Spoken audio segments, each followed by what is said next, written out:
Now, that's a piece of the battle. Tell George. We will tell George, but I don't think he's going to be relevant by the time we tell him.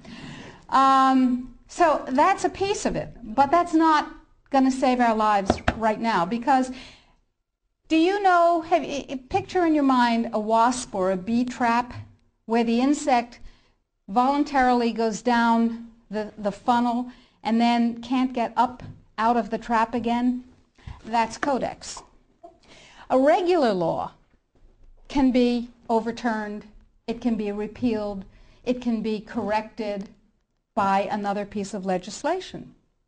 But once we become Codex compliant in any area, as long as we're members of the WTO, it can never be repealed, because we have lost the sovereignty to become un-Codex compliant as long as we're in the WTO. So it's like going down that funnel and not being able to get up out of it. So it's very important that we make sure that we do not become Codex compliant. But then we'll be hit with all those big trade sanctions and the country will be destroyed economically, right? No. Remember surprise? One of the principles of war? Remember mass, where you take your strength and put it against the enemy's weakness? Well, here's what we've done. We have a team of lawyers who have spent hundreds of hours with us pro bono. These are good guy lawyers.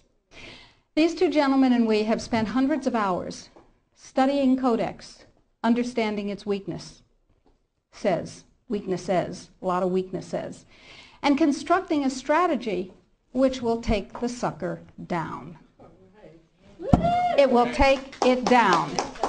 But I need you. You are people that other people come to for information about safe, healthy food and nutrients. You are ready-made dissemination points. You are the 1,000 million, 100 million points of light. Here's what is happening. Every country in the world has to be Codex compliant in order not to get hit by WTO trade sanctions, as I told you, if they're members of Codex in the WTO. And there are a few countries that are not, but I guarantee you they're not of any major significance. So, the question is, what does Codex compliance mean? Well, most people, most countries, most legislators believe that it means they have to adopt as their national standard on that particular subject what Codex ratified. But that's not the case any more than we're in the WTO. That's not the case either. What it means is that the format, the issues, and the subjects covered by a Codex guideline, standard, or regulation have to be addressed in the country's guideline, standard, or regulation on the same topic. So, what we have done is create the first of many alternative Codex guidelines. You can go to our website, www.healthfreedomusa.org, and you will see a little button on the upper right-hand side that says, Sign the Citizen's Petition. Now, to briefly digress, a citizen's petition is not like a grocery store petition that you sign and you bring to somebody and you say, I have 200,000 signatures, and they dump it in the wastebasket, because in their mind, it's one signature, you and your friends wrote 200,000 names. No, it is a legal challenge to the policy of the United States government on Codex. It's called a citizen's petition. It's a legal challenge. We're suing the United States government, saying what you're doing is illegal, folks. Let us tell you how. We want hearings of fact. We want redress. We want correction. If we get what we want, that's dandy. If we don't get what we want, we have gone through a process called exhausting administrative remedies. We have made the case ripe for court. Okay, so I need you and everybody you know to sign this citizen's petition. saying this is a bad policy, en masse.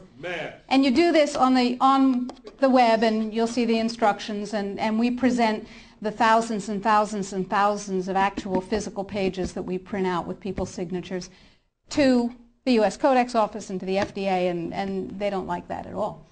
But that's okay. However, this time, this is the Second Amendment of the Citizens Petition that we're asking you to sign.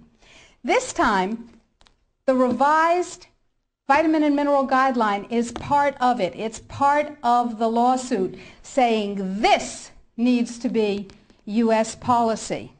The more voices that say, this is what I want, and you work for me, Mr. and Mrs. Bureaucrat and Mr. and Mrs. Congressman, Mr. and Mrs. Senator, the more voices, the more weight.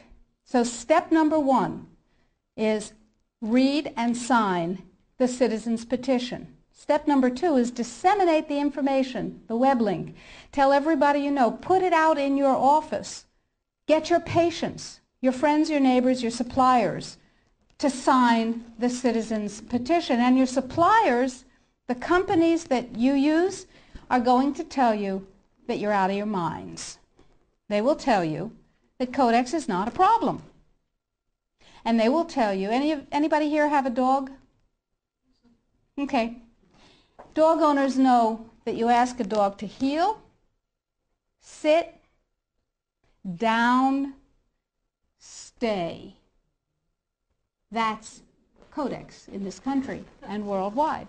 Because the more people who are in Codex coma, the less trouble they have getting this through. So the NNFA, anybody here ever heard of the NNFA? Everybody's heard of the NNFA. Did you know that the members of the NNFA are not just health food stores and manufacturers, but include companies with names you may have heard? Pfizer, Merck, Monsanto, Bayer, BASF, Archer Daniels Midland, Chemet, Eastman Chemical, I could go on, GlaxoSmithKline Wellcome, Wyeth Airest, you get the idea. Why? Because after DSHEA was passed and the nutrient business burgeoned, the pharmaceutical folks said, and they're not dumb, said there's gold in them thar pills. And they bought the means of production of many, many, many companies, and they bought the companies themselves. So they're in the nutrient business. What better way to kill the nutrient business, which is not nearly as profitable as the toxic chemical drug business, than to take it over? Works every time, right? CRN. Anybody here know about CRN?